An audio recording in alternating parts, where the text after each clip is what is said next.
Hi friends, welcome to my channel. మీరు ఇప్పుడు ఈ వీడియో చూస్తున్నారు అంటే మీ లోపల ఏదో దాగి ఉంది. మీకు అన్యాయం జరిగింది, మీరు మంచి చేసిన పనికి ఫలితం రాలేదు, మీ చుట్టూ ఉన్న మనుషులు చూస్తుంటే ఈ లోకంలో న్యాయం అనేది ఉందా అనిపించింది. లేదా ఒక నిర్ణయం తీసుకోవాల్సిన స్థితిలో ఉన్నారు, ఏది సరైంది ఏది తప్పు అని తెలియని స్థితిలో. ఏదైనా సరే మీరు సరైన చోటకే వచ్చారు. ఈ రోజు మనం మాట్లాడుకోబోయే విషయం చాలా లోతైనది, చాలా పురాతనమైనది, చాలా వ్యక్తిగతమైనది. న్యాయం, ధర్మం. ఈ రెండు పదాలు తెలుగులో చాలా సాధారణంగా వినిపిస్తాయి, కానీ వీటి అర్థం అడిగితే చాలా మంది ఆగిపోతారు. న్యాయం అంటే తెలుసు కదా, కోర్టు, జడ్జి, శిక్ష.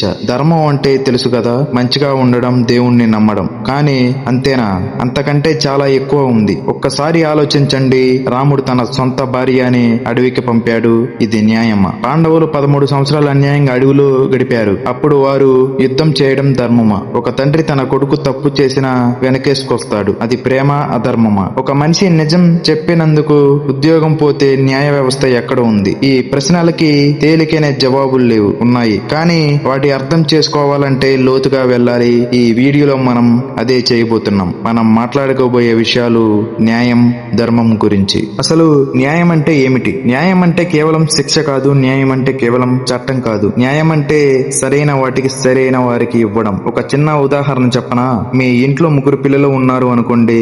ఒకరికి 10 ఏళ్ళు, ఒకరికి 7 ఏళ్ళు, ఒకరికి 4 ఏళ్ళు. మీకు ఒక చాక్లెట్ ఉంది, దాన్ని 3కి సమానంగా పంచడం న్యాయమా? మీరు అంటారు, అవును, సమానంగా పంచడమే న్యాయం. కానీ ఒక్కసారి ఆలోచించండి. 4 ఏళ్ల పిల్లవాడికి పెద్ద ముక్క ఇవ్వాలి, ఎందుకంటే వాడు మిగతా వారితో కాంపీట్ చేయలేడు. లేదా 10 ఏళ్ల వాడికి ఎక్కువ ఇవ్వాలి, ఎందుకంటే వాడు ఎక్కువ కష్టపడతాడు. ఇప్పుడు న్యాయం ఏమిటి? ఇక్కడే న్యాయం యొక్క మొదటి సమస్య మొదలైంది. ఈక్వాలిటీ. అందరికీ సమానంగా ఇవ్వడం, అందరికీ అవసరానికి తగినట్టు ఇవ్వడం. రెండూ న్యాయమే, కానీ వేర్వేరు సందర్భాల్లో. తెలుగులో ఒక సామెత ఉంది, చంద్రుడికి దీపం చూపించినట్టు. అంటే అవసరం లేని దానికి సాయం చేయడం. న్యాయం అంటే అవసరమైన వారికి అవసరమైన సమయంలో అవసరమైన మేరకు ఇవ్వడం. ఇది అర్థమైందా? ప్రాచీన భారతీయ తత్వశాస్త్రంలో న్యాయం 3 స్తంభాల మీద నిలుస్తుందని చెప్పారు. ఫస్ట్, సత్యం. న్యాయం ఎప్పుడూ నిజం మీద నిలబడుతుంది. అబద్ధంతో న్యాయం చేయలేరు. ఒక కోర్టులో అబద్ధ సాక్షులతో నిర్ణయం వస్తే అది న్యాయం కాదు. చట్టపరంగా నిర్ణయం అవుతుంది, కానీ న్యాయం కాదు. ఇక్కడ ఒక ముఖ్యమైన విషయం, చట్టం మరియు న్యాయం ఒకటి కాదు. చట్టం మారవచ్చు, న్యాయం మారదు. పూర్వం బానిసత్వం చట్టబద్ధంగా ఉండేది, కానీ అది న్యాయమేనా? కాదు. అందుకే మనుషులు పోరాడారు, చట్టాన్ని మార్చారు. చట్టం మానవుడు రాసేది, న్యాయం విశ్వసత్యం. రెండవది సమత. న్యాయం అందరికీ సమానంగా వర్తించాలి. గొప్పవాడికి ఒక రకంగా, పేదవాడికి మరో రకంగా ఉంటే అది న్యాయం కాదు. ఒక చిన్న స్టోరీ చెప్పనా? ఒక రాజు ఉండేవాడు. ఒక రోజు అతని కొడుకు ఒక పేద రైతు పొలాన్ని అన్యాయంగా ఆక్రమించాడు. రైతు రాజు దగ్గరికి వచ్చి న్యాయం అడిగాడు. రాజు ఏం చేశాడు అంటే తన కొడుకుని పిలిచి అడిగాడు. కొడుకు అబద్ధం మాట్లాడాడు. రాజు న్యాయమూర్తి పిలిచి విచారణ చేయించాడు. నిజం తేలింది. రాజు తన కొడుక్కే శిక్ష వేశాడు. పొలం తిరిగి ఇచ్చింది. రైతుకు నష్టపరిహారం ఇప్పించాడు. ఊరి జనం ఆశ్చర్యపోయారు. మహారాజా, మీ కొడుక్కే శిక్ష వేశారా? రాజు ఇలా అన్నాడు, న్యాయం కళ్ళకి గంతలు కట్టుకుని ఉంటుంది. అది తల్లి, తండ్రి, కొడుకు అని చూడదు. నేను రాజుని, అంటే న్యాయానికి సేవకుణ్ణి, న్యాయానికి స్వామిని కాదు. ఈ కథ చదివినప్పుడు ఎలా అనిపించింది? ఇదే ఐడియల్ గా అనిపిస్తుంది కదా, ఎందుకంటే వాస్తవంలో ఇలా జరగడం చాలా అరుదు. కానీ ఇదే అసలైన న్యాయం. మూడవది కారణం. న్యాయం తర్కం మీద నిర్మించబడాలి, కేవలం భాగోద్వేగాల మీద కాదు. ఒకప్పుడు అతను నా శత్రువు, అందుకే తప్పు చేశాడు అని నిర్ణయించడం న్యాయం కాదు. న్యాయం తర్కం అడుగుతుంది, ఏం జరిగింది, ఎందుకు జరిగింది, ఏ దృఢమైన ఆధారాలు ఉన్నాయి. ఈ 3 స్తంభాలు ఒకే సమయంలో నిలబడినప్పుడు మాత్రమే న్యాయం నిజమైన అర్థంలో జరుగుతుంది. గుర్తుంచుకో. ప్రపంచంలో వేరువేరు తత్వవేత్తలు న్యాయాన్ని వేరువేరు రకాలుగా విభజించారు, కానీ మన తెలుగు సందర్భంలో భారతీయ దృక్పథంతో చూద్దాం. 1, దైవ న్యాయం. ఇది కర్మ సిద్ధాంతంలో ముడిపడి ఉంది. ఏం చేస్తే అదే పండుతుంది అనే భావన. మీరు ఎవరికైనా అన్యాయం చేస్తే ఆ ఫలితం మీకే తిరిగి వస్తుంది. ఇది ఈ జన్మలో, వచ్చే జన్మలోనూ ఈ న్యాయానికి న్యాయమూర్తి అవసరం లేదు, చట్టం అవసరం లేదు. ఇది విశ్వ నియమం. దీన్ని మీరు నమ్ముతారా? చాలా మంది నమ్ముతారు, ఎందుకంటే జీవితంలో చాలా సార్లు సరైన సమయంలో తెలిగిన ఫలితం అనుభవంలోకి వస్తుంది. కానీ చాలా సార్లు అది జరగదు కూడా. మంచి వాళ్ళు కష్టపడతారు, చెడ్డ వాళ్ళు సుఖపడతారు. ఇప్పుడు ఏం జరుగుతుంది? ఇక్కడే కర్మ సిద్ధాంతం చెప్తుంది. ఇప్పుడు కనపడడం లేదు, కానీ విశ్వ లెక్క తప్పదు. ఇది నమ్మకం మీద ఆధారపడిన న్యాయం. దీన్ని నిరూపించడం సాధ్యం కాదు, కానీ దీన్ని నమ్మడం వల్ల మనసు శాంతిగా ఉంటుంది. రెండోది సామాజిక న్యాయం. సమాజంలో అందరికీ సమాన అవకాశాలు ఉండాలి అనే భావన. ఒక వ్యక్తి పుట్టిన కులం, ప్రాంతం, లింగం, ఆర్థిక పరిస్థితి వల్ల అతడు ఆమె అవకాశాలు తగ్గిపోకూడదు. ఇది చాలా గొప్ప భావన, కానీ దీన్ని మనం అమలు చేయడం చాలా కష్టం. భారతదేశంలో రిజర్వేషన్ వ్యవస్థ సామాజిక న్యాయం కోసమే తీసుకురాబడింది. దశాబ్దాల అణిచివేత వల్ల వెనకబడిన వర్గాలకి అవకాశాలు కల్పించాలని. ఇప్పుడు దీని గురించి చాలా వాద వివాదాలుగా ఉన్నాయి, కానీ మూల ఉద్దేశం సామాజిక న్యాయమే. మూడవది వ్యక్తిగత న్యాయం. నాకు జరిగిన అన్యాయం న్యాయం జరగాలి. ఇది వ్యక్తిగత న్యాయం. ఇది చాలా బలమైన అనుభవం. ఒకరి మీద మోసం చేస్తే, మీ నమ్మకం వమ్ము చేస్తే ఆ బాధ లోతుగా ఉంటుంది. ఈ న్యాయం రెండు రకాలుగా జరుగుతుంది. ఒకటి చట్టం ద్వారా, రెండు కాలం ద్వారా. కానీ చాలాసార్లు రెండు జరగవు. అప్పుడు మనం ఒక ముఖ్యమైన నిర్ణయం తీసుకోవాలి. న్యాయం కోసం వేచి ఉండటమా లేక ముందుకు సాగటమా? ఈ ప్రశ్నకి సమాధానం తర్వాత వస్తాం. నాలుగవది చారిత్రక న్యాయం. గతంలో జరిగిన అన్యాయాలకి నేటి తరం జవాబు ఇవ్వాలా? పూర్వం బానిసత్వం ఉండేది, వరుస పాలన ఉండేది. ఆ అన్యాయాల వారసులు ఇప్పటికీ ఆ ప్రభావాలతో జీవిస్తున్నారు. ఇప్పుడు చేయాల్సింది ఏమిటి? చరిత్రను చేరటమా లేక నేర్చుకుని ముందుకు వెళ్ళటమా? ఇది చాలా సంక్లిష్టమైన ప్రశ్న. అసలు న్యాయం ఎందుకు ఆలస్యం అవుతుంది? న్యాయం ఆలస్యమైతే అది న్యాయమే కాదు. మరి మన దేశంలో కోర్టుల్లో కేసులు 20-30 సంవత్సరాలు నడుస్తున్నాయి. ఇది న్యాయమా? కాదు. ఇది సీరియస్ సమస్య. కానీ న్యాయం ఆలస్యం అవ్వడానికి కారణాలు ఏమిటి? మొదటి కారణం వ్యవస్థ సమస్యలు. న్యాయకర్తల కొరత, కేసుల భారం, అవినీతి ఇది న్యాయాన్ని నిదానిస్తాయి. రెండవ రకం మానవ స్వభావం. మనుషులు తత్వాన్ని దాచాలని ప్రయత్నిస్తారు. అబద్ధాలు చెప్తారు, ఆధారాలు నాశనం చేస్తారు. ఇవి విచారణ సంక్లిష్టం చేస్తాయి. మూడవ కారణం శక్తి అసమానత. డబ్బు, హోదా, రాజకీయ అనుబంధం ఉన్న వాళ్ళు న్యాయాన్ని తమకి అనుకూలంగా ఉంచుకోగలుగుతున్నారు. ఇది చాలా బాధాకరమైన వాస్తవం. నాలుగవ కారణం సమాజ నిరుత్సాహం. ఎలాగూ న్యాయం రాదు అనే నిరాశ సమాజంలో వ్యాపించినప్పుడు మనుషులు పోరాటం మానేస్తారు, న్యాయ వ్యవస్థని ఉపయోగించుకోరు. దీంతో అన్యాయం మరింత పెరుగుతుంది. ఇది ఒక దుష్ట చక్రం. ఇంకోటి, న్యాయానికి ప్రతీకారానికి తేడా ఏమిటి? ఇప్పుడు ఒక చాలా ముఖ్యమైన విషయం అడుగుతున్నా. మీకు అన్యాయం జరిగినప్పుడు మీరు ఏం కావాలి? న్యాయం కావాలి అంటారు చాలా మంది. కానీ నిజంగా కావాల్సింది న్యాయం, నా ప్రతీకారం నా అని. ఈ రెండిటి మధ్య తేడా చాలా సూక్ష్మమైనది, కానీ చాలా ముఖ్యమైనది. న్యాయం, తప్పు చేసిన వాడికి తగిన పరిణామాలు రావాలి. భవిష్యత్తులో ఇలాంటి తప్పులు జరగకూడదు. బాధితుడికి సాయం కావాలి. ప్రతీకారం, ఆ వ్యక్తి నాకు చేసిన హానిని నేను తనకి తిరిగి చేయాలి. నా కోపం తీరాలి. ప్రతీకారం మానవ స్వభావంలో సహజంగా ఉంది. అది తప్పు కాదు, అది ఒక నొప్పికి స్పందన. కానీ ప్రతీకారం న్యాయం కాదు. ఒక మనిషి మీ ప్రియమైన వ్యక్తిని చంపాడు, మీరు అతన్ని చంపినా అది న్యాయం కాదు, ప్రతీకారం. రెండు మరణాలు జరిగాయి, నొప్పి రెప్పింటూ అవుతుంది. న్యాయం చెప్తుంది ఆ వ్యక్తిని శిక్షించు, అతను మళ్ళీ హాని చేయకుండా ఆపు. మీరు కోల్పోయిన దానిని మళ్ళీ తిరుగురా, లేదా కనీసం గుర్తింపు ఇవ్వు. ఈ తేడా అర్థమైందా? ఈ రెండు అర్థమైనప్పుడు మీరు మీ జీవితంలో చాలా నిర్ణయాలు వేరువేరుగా తీసుకుంటారు. ఇంకో పాయింట్ వచ్చేసి, మీకు అన్యాయం జరిగినప్పుడు ఏం చేయాలి? ఇది చాలా ప్రాక్టికల్ క్వశ్చన్. మీకు ఆఫీసులో అన్యాయం జరిగింది. మీ పొరుగువాడు మీకు నష్టం చేశాడు, మీ భాగస్వామి మీకు మోసం చేశాడు, మీ కుటుంబ సభ్యుడు మీ హక్కు కాజేశాడు. అప్పుడు మీకు ఎంత కోపం వస్తుందో నాకు తెలుసు. ఆ కోపం సరైనదే, కానీ ఆ కోపంలో తొందరపాటు నిర్ణయాలు తీసుకోకండి. తొందరపడి తీసుకున్న నిర్ణయాలు తరచూ పరిస్థితిని మరింత దిగజారుస్తాయి. ఒక నిమిషం ఆగండి, ఆ నొప్పిని అనుభవించండి, కానీ దానిలో మునిగిపోకండి. తర్వాత ఈ 3 ప్రశ్నలు వేసుకోండి. మొదటి ప్రశ్న, నాకు నిజంగా జరిగింది ఏమిటి? కొన్నిసార్లు మనం అనుకున్నది జరగదు. మనం మన అనుభవాలని, భావాలని వాటిలో ప్రాజెక్ట్ చేస్తాం. రెండు వైపులా ఉన్నప్పుడు వేరే కోణంలో కనిపిస్తుంది. అది జరిగిందని తేలినప్పుడు మరో ప్రశ్న, నేను ఏం కోరుకుంటున్నాను? న్యాయం కావాలా? గుర్తింపు కావాలా? క్షమాపణ కావాలా? నష్టపరిహారం కావాలా?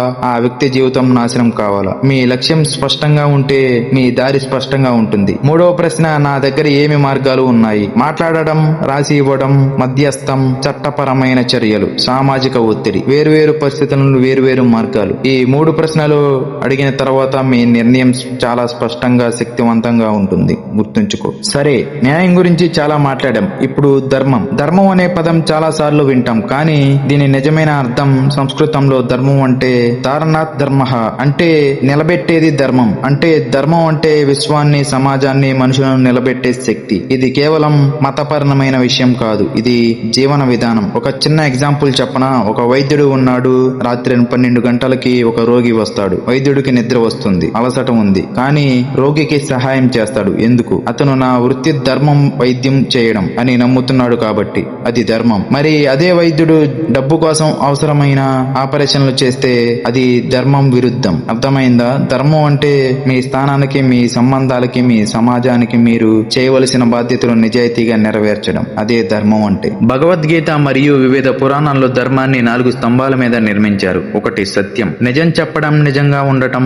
ఇది ధర్మం యొక్క మొదటి స్తంభం. కానీ ఇక్కడ ఒక ప్రశ్న వస్తుంది, నిజం చెప్పడం వల్ల ఎవరికైనా హాని జరుగుతుందా? అప్పుడు కూడా నిజం చెప్పాలా? ఎగ్జాంపుల్, ఒక వ్యక్తి మీ ఇంట్లో దాక్కున్నాడు, అతన్ని చంపాలని ఒక హంతకులు వచ్చి మీ దగ్గర అడుగుతారు, మీరు నిజం చెప్తారా? ఇక్కడ సత్యం వర్సెస్ జీవన రక్షణ ఘర్షణ పడుతున్నాయి. భగవద్గీత దీనికి చాలా స్పష్టమైన జవాబు ఇస్తుంది. ఏ సత్యం మరొకరికి హాని చేస్తుందో అది చెప్పకపోవడమే ధర్మం. అంటే సత్యం స్తంభం అవుతుంది, కానీ అది అన్ని అధిగమించే సూత్రం కాదు. పరిస్థితిని బట్టి వివేకంతో నిర్మించాలి. రెండవది అహింస, ఏ ప్రాణికి హాని చేయకపోవడం. ఇది ధర్మం. మహాత్మా గాంధీ ఈ సూత్రాన్ని జీవితాంతం చేసుకున్నాడు. కానీ యుద్ధ సమయంలో ఆ అధర్మాన్ని ఆపడానికి హింస అవసరమైనప్పుడు ఇక్కడే ధర్మం సంకటం వస్తుంది. కృష్ణుడు అర్జునుడికి చెప్పాడు, యుద్ధం చేయడం నీ క్షాత్ర ధర్మం. అధర్మాన్ని అనుమతించడం అహింస కాదు, అది పాపం. అంటే అహింస అనేది సందర్భాన్ని బట్టి అర్థం మారుతుంది. ఒక వైద్యుడు సర్జరీ చేయడం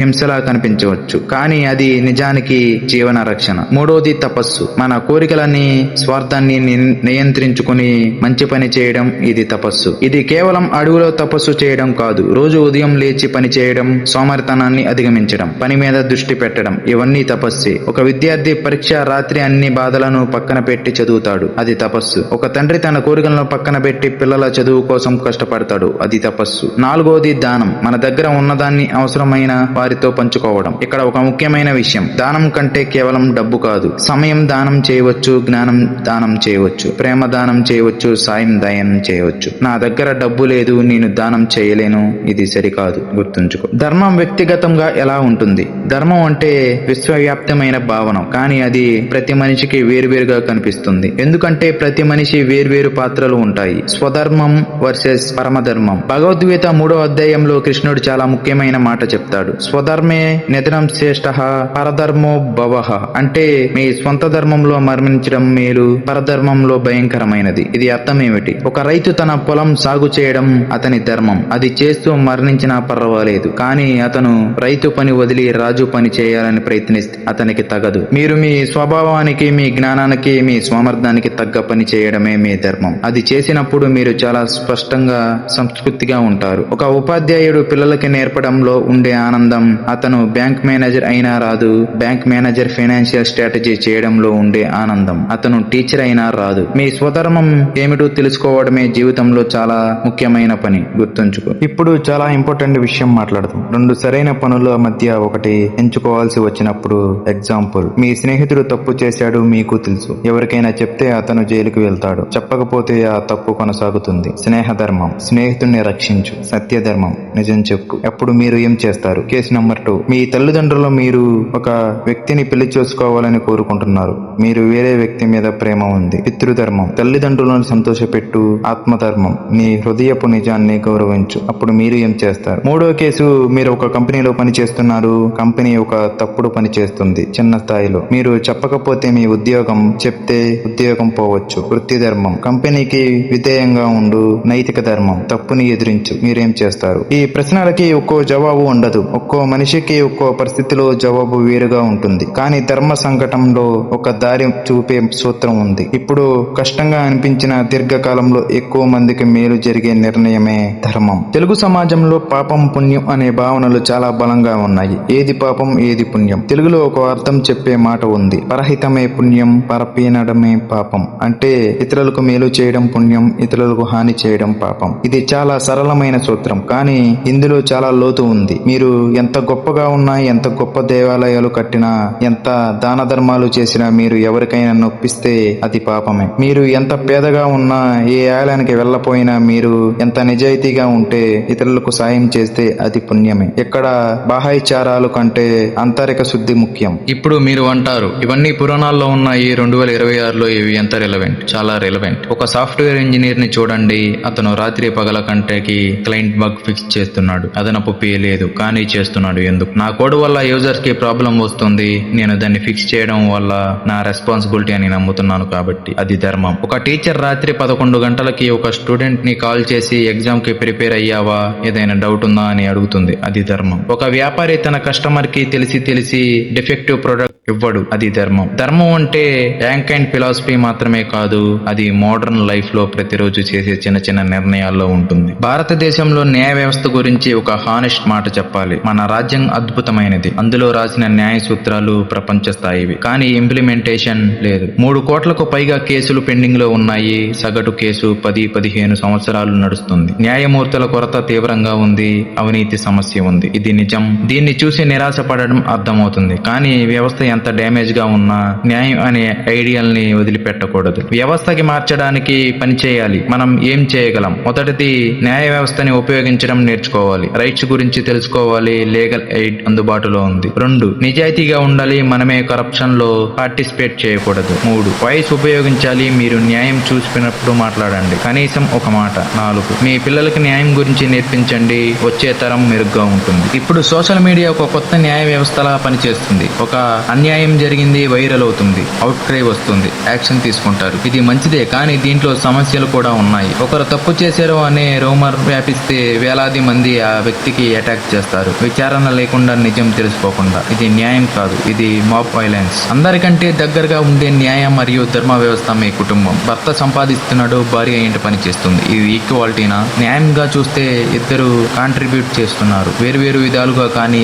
సమానంగా. కానీ భర్త నేను సంపాదిస్తున్నాను కాబట్టి నా మాటే చెల్లుతుంది అంటే అది అన్యాయం. ఇద్దరికి సమాజ గౌరవం, సమాన నిర్ణయాధికారం, ఇది కుటుంబ ధర్మం. తల్లిదండ్రులు పిల్లలకి చాలా చేస్తారు, అది నిజమే. కానీ మేం చేశాం కాబట్టి మీరు మా మాటని వినాల్సిందే, ఇది అన్యాయం. మాటలకి వారి జీవితంపై హక్కు ఉంది. తల్లిదండ్రుల ప్రేమ కాన్ఫిడెంటల్ గా ఉండకూడదు. అదే విధంగా పిల్లలు పెరిగి పెద్దయిన తర్వాత వయసు మళ్లిన తల్లిదండ్రులను చూసుకోవడం, అది పిల్లల ధర్మం. ఆస్తి పంపకాలలో అన్యాయం చాలా సాధారణం. అమ్మాయిలకి తక్కువ ఇవ్వడం, పెద్దవాడికి ఎక్కువ ఇవ్వడం ధర్మం చెప్తుంది. అందరికీ సమానమనే హక్కు ఉంది. ఒక మంచి నిర్ణయం తీసుకోండి, ఒక అన్యాయాన్ని ఆపండి, ఒక సత్యం చెప్పండి, ఒక మనిషికి సాయం చేయండి, అదే చాలు. ధర్మో రక్షిత రక్షితః. మీరు ధర్మాన్ని రక్షిస్తే ధర్మం మిమ్మల్ని రక్షిస్తుంది. ఇది విశ్వ సత్యం. ఈ వీడియో నచ్చినట్టయితే లైక్ చేయండి, షేర్ చేయండి. ఇలాంటి మరిన్ని వీడియోస్ కోసం మన ఛానల్ ని సబ్స్క్రైబ్ చేయండి. ఇలాంటి వీడియోతో మళ్ళీ కలుద్దాం. Thank you.